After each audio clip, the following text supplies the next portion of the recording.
Hi everybody, today I'm going to show you how I made this study in acrylics. This is a study that I'm making for a painting that I will be creating later on.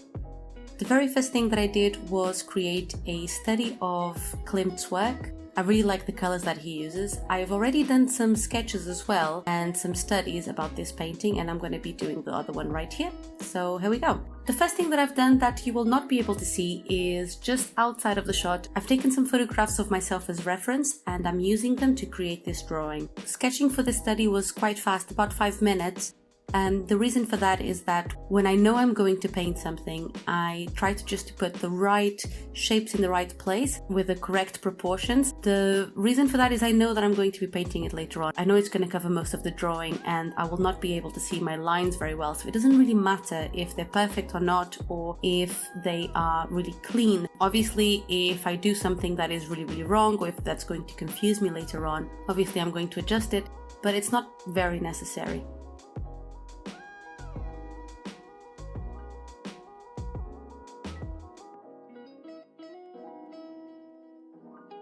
Painting with acrylics, I try to put down a foundation that is going to give me a good base for my colors. In this case, I am doing an undercoat of brown and blue. The reason why I chose those colors is that I know that I'm going to be using some gold later on, and I know that these two colors are usually a pretty good base for gold because they are dark colors that are going to allow the pigmentation to stand out later. In blending my colors, I always use a palette knife because one, it's much better for my paintbrushes, which can get damaged if I use them very often to blend.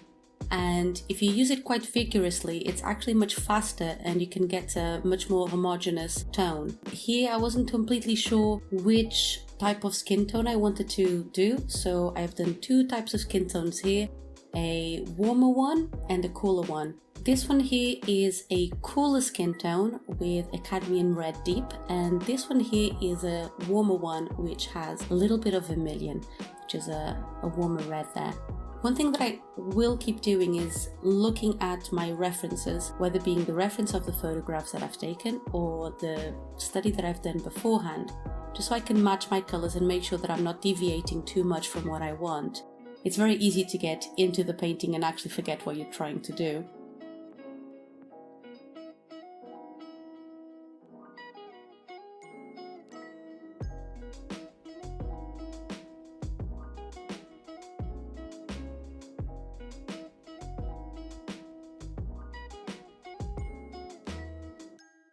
As you can see, when I start my painting, I tend to lay down the shadows first, or most of the shadows. Anything that is tonal goes in first, so that it just reminds myself where things are going to go. At the moment, I still have my photograph just off camera so that I can keep looking at it quite consistently. You're never gonna get the shadows correct if you don't look at your image that you've taken a photo of. Even if it's something that you are doing out of your complete imagination, it's still a good idea to have a photograph that tells you at least how the light would behave if that image was real. So always make sure that you take a photograph in advance with the correct lighting, at least when you're still learning. That is going to help you so much with your work.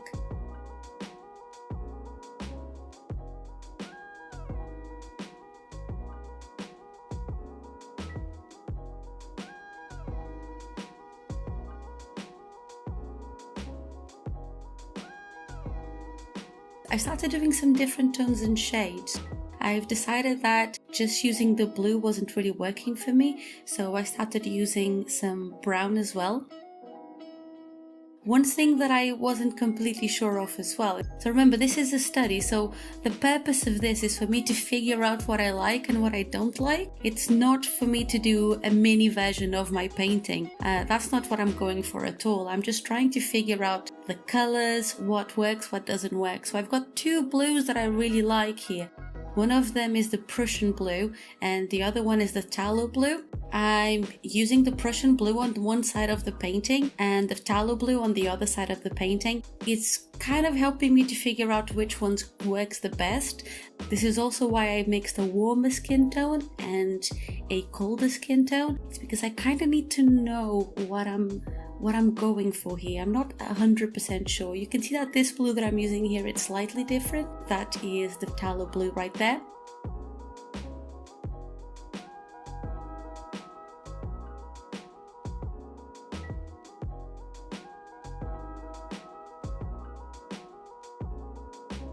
this moment here is always my least favorite time of any painting, is the in-between session.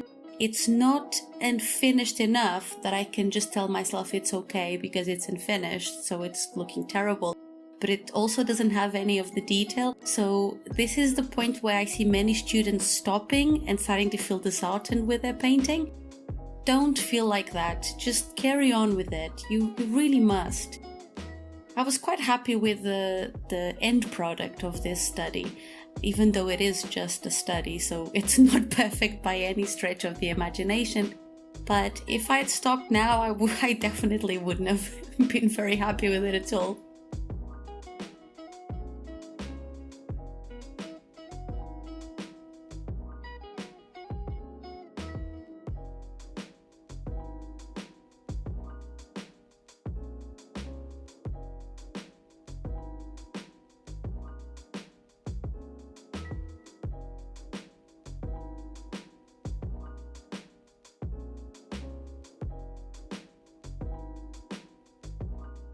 Now that I'm starting to add the details, it starts to gain shape a little bit.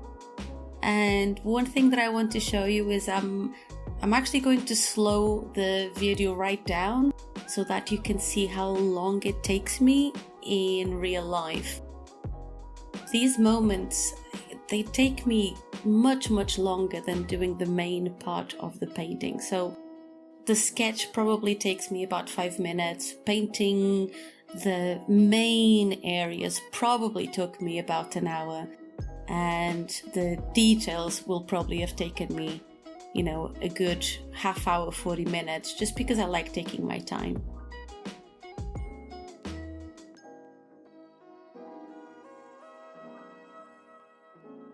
So I've slowed it right down, and what you see right now is me painting at a normal, regular speed. It's a sketch, it's a study, so I'm also kind of enjoying it, right? So I'm just taking my time with it. I want it to look nice. As I'm painting, I'm starting to think to myself, what do I actually want it to look like? What colors might I use next? So when you see the whole video and it's going really fast, don't feel disheartened. It takes me a long time as well. It's just that it would be very boring for you to look at it if I didn't speed it up slightly.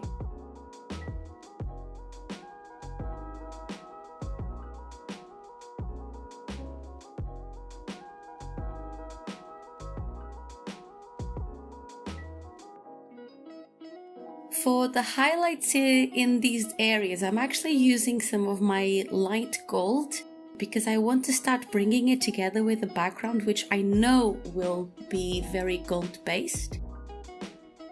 I don't want to completely destroy the darkness of it, so I'm still leaving that depth of the blue and the brown underneath. I want to be able to see it, but I have added a little bit more gold on top. And finally, now I'm adding the little details. This painting is probably going to have some plants growing from this little lady. I'm not completely sure why, I just think it looks kind of cool and I wanted to do it.